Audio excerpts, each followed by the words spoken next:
So hello guys, কেমন আছো সবাই? আশা করি সবাই ভালো আছো আর আলহামদুলিল্লাহ আমিও ভালো আছি। তো আজকে হচ্ছে আমার চেন্নাই 14 নম্বর ব্লক, ঠিক আছে। এখানে দেখতে পাচ্ছ প্রতিদিনের মতো আজকেও মশলা মাখাতে স্টার্ট করে দিয়ে দিচ্ছে, কেননা সকাল সকাল মশলা মাখাতে হবে, কেন কাজে লাগবে। সকাল বাজে 6টা এখন, ঠিক আছে। তো এখন শীতের দিন, বুঝতে পারছো, ঠান্ডা খুব। এখন মশলায় পানি দেওয়া হচ্ছে, তোমরা দেখতেই পাচ্ছ। আর কালকে আমি ভিডিওটা ছাড়তে পারিনি, কেননা কাজের চাপ খুব ছিল। সকাল 6টা থেকে সকাল 9টা অবধি এই গাঁথনিগুলো করেছে দুটো মিস্ত্রিতে।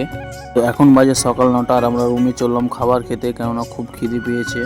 তো খাওয়া দাওয়ার পরে মামাকে বললাম যে পানিটা মেরে নাও, স্যারকে পানির ভিডিও ছাড়তে হবে, তাই জন্য পানি মারছি। আর ওই সাইডের গাঁথনিগুলো কমপ্লিট হয়ে গেছে, দিয়ে আমরা এই সাইডে চলে এলাম গাঁথনি চালু করার জন্য, ঠিক আছে। তো এইগুলো দেখতে পাচ্ছ। এখন বাজছে দুপুর 12টা 30 আর ছাদে কাজ করতে করতে অনেক জোরে বৃষ্টি লাগিয়ে দিয়েছে, তাই জন্য সবাই নিচে চলে এসেছে, দেখতেই পাচ্ছ।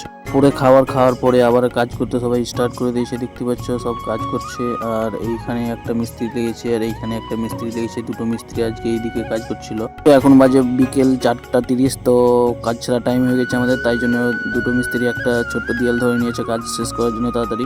বিকেলবেলা ভিউটা দেখতে পাচ্ছ কত সুন্দর, দারুণ লাগছে কিন্তু। আর এখান থেকে আমার ব্লগটা শেষ করলাম। টাটা বাই বাই, আল্লাহ হাফিজ, সবাই ভালো থেকো, সুস্থ থেকো।